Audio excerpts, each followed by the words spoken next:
'Cause I'm taking the world, you'll see. They'll be calling me, calling me. They'll be calling me royalty. Best to give me loyalty. 'Cause I'm taking the world, you'll see. They'll be calling me, calling me. They'll be calling me royalty.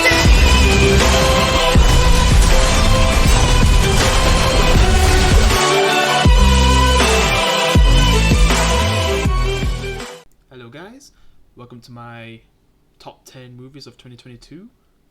So we're going to start with number 10. So yeah, number 10, we've got The Greyman. Some great action in this movie. The story isn't perfect, but you know, the action was pretty good, and I like Chris Evans in this movie. Yeah, he was pretty good, playing as an asshole character. And the main character, he was pretty good too. It was an entertaining movie.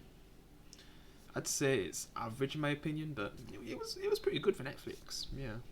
So that's number 10. Number 9, we've got Black Adam. So yeah, it kind of sucks what's happened with this movie. You know, it hasn't really done well in the box office, but to me, this was like probably one of the best DCU movies. It just sucks what, you know, has happened, you know, since this came out.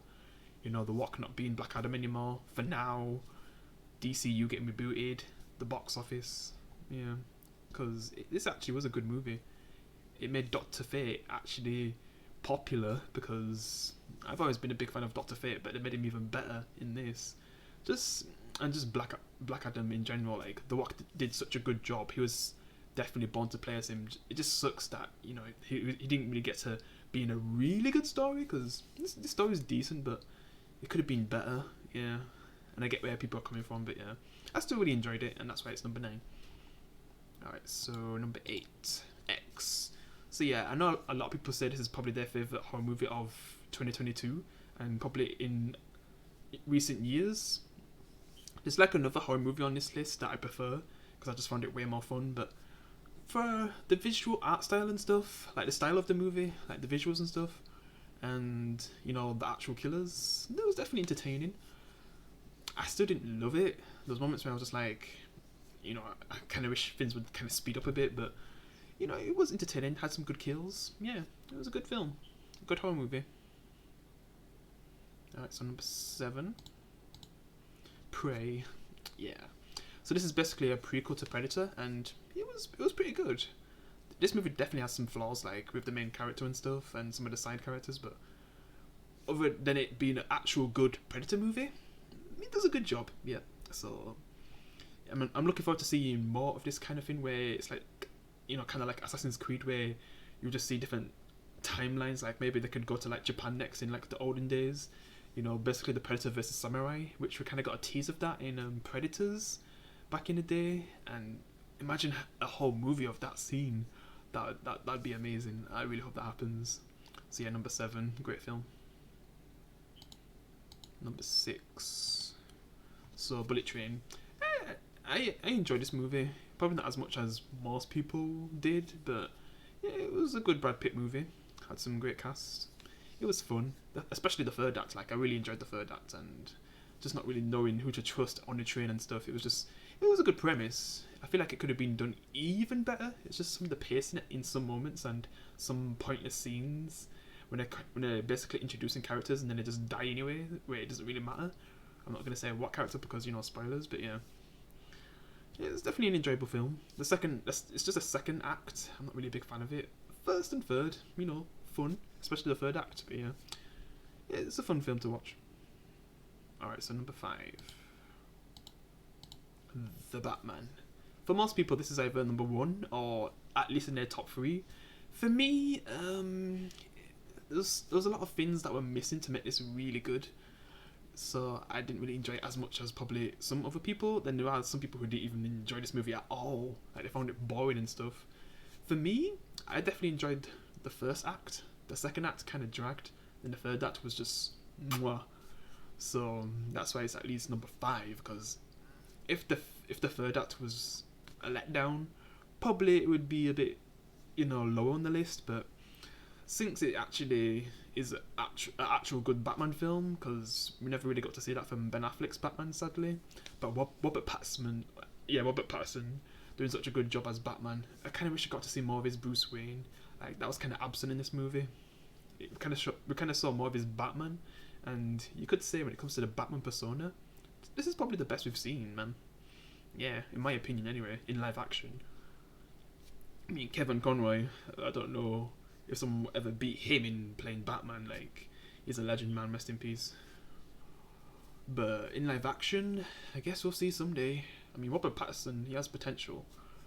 Like, he easily could be the best Batman. It's just, when it comes to his Bruce Wayne, I'd say Christian Bale did a better job. Probably the best job out of anyone in live action. But then the actual Batman, Robert Pattinson, yeah, probably is the best I've seen so far. But there's a few more things they could add to make him even better in the sequel. But I guess we'll see. Alright, so number 4. So The Samaritan, Amazon movie. This was pretty good. I actually enjoyed this more than The Batman, which is kind of weird to say. Man, Sylvester Stallone is still in good movies, man. Yeah. Every time he has a new movie, it's a banner. Like, damn. The only thing about this movie is that I kind of knew what the plot twist was going to be. So yeah, there's a plot twist, and to me, it was pretty obvious. I knew, like, in the first 10 minutes, hell, from the introduction of, you know, the story, which I don't want to spoil anything, but I just really recommend it, basically. Yeah, it's a really good film. I really enjoyed it, even though I kind of guessed the plot twist, but yeah. Alright, so number 3, let's see. Terrifier 2. Oh my god, this is like, oh my god, this movie is just so much fun, man. I can't wait to watch this again. I need to watch the first one because I've never seen the first one. Yeah, Terrifier 2, like, I had so much fun watching this at Halloween. It's a bit long, but I enjoyed every moment of the film, so that's what matters the most. Like, it's so graphic. Oh my god, it's everything you'd want in just a fun horror movie. That's also a bit, you know, bloody. It just, and this to me, this clown is more like the It I've always wanted than the actual It, because in his movies I ain't really been a big fan of him. I don't know about the TV shows, if like how they did It, but yeah, this is the clown that I like anyway. It's so much fun. Yeah, so comedic and dark at the same time. It's just perfect. Yeah, and that's why it's my number 3. Alright, so number 2, Hellraiser. What can I say? This was a awesome film, man. Wow, done so well. I mean, I know this movie got a bit of backlash because the Hellraiser was changed to female in the reboot, but I didn't really care. Because to tell you the truth, I've only recently got in the Hellraiser franchise. Like, I watched the first one at Halloween, and there was actually, like, if you actually watch them film, when you see some of the Hellraisers, the one that gets the most scenes is actually a female Hellraiser. So, and you don't really see much of the main Hellraiser until the very end. Yeah. So to me, I had no problem, because from the very first film, like, a female Hellraiser was already, you know, in the center, really. So it made no difference to me anyway. And just the way how they did the film, it was pretty good. I mean, the main character's, to me, unlikable, but just seeing how bad, how bad things get for her and people who that care about her, it's definitely an entertaining ride. And just seeing how dark things get, and oh my god, it's so twisted and stuff. Like, it's just like pure perfection in horror. And that's why it's my number 2. Can't wait for the sequel. Alright, so my number 1, Everything Everywhere All at Once. Oh my god, this movie was everything I wanted from Doctor Strange in the Multiverse of Madness, but sadly, that just let me down, and that was like the first stage of me being like, I think I'm gonna have to not be a MCU fan anymore, because they're just letting me down.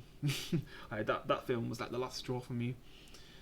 And to think that this movie, that is so underrated, was way better than Doctor Strange 2 in the Multiverse of Madness. It was basically everything I thought the Multiverse of Madness was actually going to be. And it actually wasn't. Like, this movie was actually way better than the Multiverse of Madness. When people bring up that film, Multiverse of Madness, I bring up Everything Everywhere All at Once, because that just did it so much better.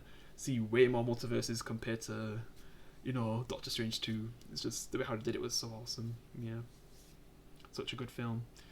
Oh my god, the main character awesome. Some of the side characters awesome. It's just a great premise, and I can't wait to rewatch this again. Probably gonna rewatch it soon. Yeah, great film and my number one.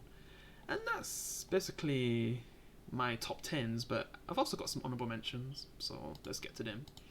So, The Adam Project, basically a Ryan Reynolds movie. It was really entertaining. Basically, it's him protecting his past self and also trying to, I think he tries to change the future, but yeah. And I think it's got Zoe Saldana as well, yeah. And there's another film on here, well, that's an honourable mention with her too, yeah. But yeah, I really enjoyed this film. I don't know if I'd watch it again, but it's a good one watch if you haven't watched it already on Netflix, yeah. And my second honourable mention, Avatar: The Way of Water. Man, I didn't think this movie would be any good at all. I mean, the first one to me was just average. I rewatched it. It's still decent though, but yeah. It's mainly the visuals that was revolutionary, and that makes Avatar so, you know, iconic for what it did for CGI and stuff.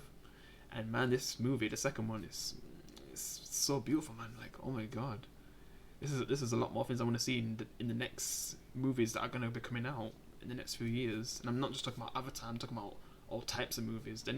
Marvel, they need to take notes from this film. It puts them to shame. But you know, they're getting overworked at Marvel, so yeah. And then Zoe Saldana's performance, like, she's so good in this, especially near the end. Oh my god! And I'm not even gonna spoil that. I need to review this movie anyway. I'll get back to review soon on my review channel. I've been taking a little break, but yeah, the whole cast as well, like, just amazing. It kind of drags like in the second act. Like this is the problem with a lot of movies these days. They always tend to drag in the second act, but like the first and third act I really enjoyed. Yeah, pretty good. Yeah, I just hope like in the sequels we could get something better with the story, but because it's a pretty basic premise, nothing crazy, and that's why it's an honourable mention and then, you know, getting my top 10. But still, I recommend this film. It's just the biggest flaw is that it's too long. If it was kind of 30 to 40 minutes shorter, and it kind of skips some of those pointless scenes, in my opinion. Like when they're trying to explain certain stuff, I feel like this would have made my top 10, but since, you know, it's a bit too long, yeah, honourable mention. But yeah, it's still a good film, and I'm actually surprised by that too. Alright, so my last honourable mention, the Knives Out sequel, Glass Onion. Good film, not as good as the original, but it was definitely entertaining. Trying to guess who the killer was, I was won twice. And then, you know, my mum, she basically guessed it, I guess. Yeah. And I'm not going to spoil who it is, because I'll probably review this and the first movie as well, which I prefer. Yeah. It kind of sucks we don't really get a continuation of that storyline, but they kind of mainly finished all the main things. You can just kind of guess what happened afterwards with the family, but yeah. Because this is like a new story. It was entertaining. It's just not as good as the original. And I feel like again, second act, it kind of drags, but the first and third act are great. Yeah, great cast. Daniel Craig comes back from the first one and just does a good job again. Great film, definitely recommend it. Probably like, I think it's still the #1 trending movie on Netflix anyway, and the second one, like, people went back to watch that as well, and that's like second place of trending on Netflix. So yeah, awesome. And that's pretty much it, guys. Yeah. Definitely some great movies for 2022. Yeah. Let me know down below what your top 10 is. I'd love to know. But yeah, guys, appreciate you guys watching. I'll see you in the next one. Appreciate if you can leave a like, and peace.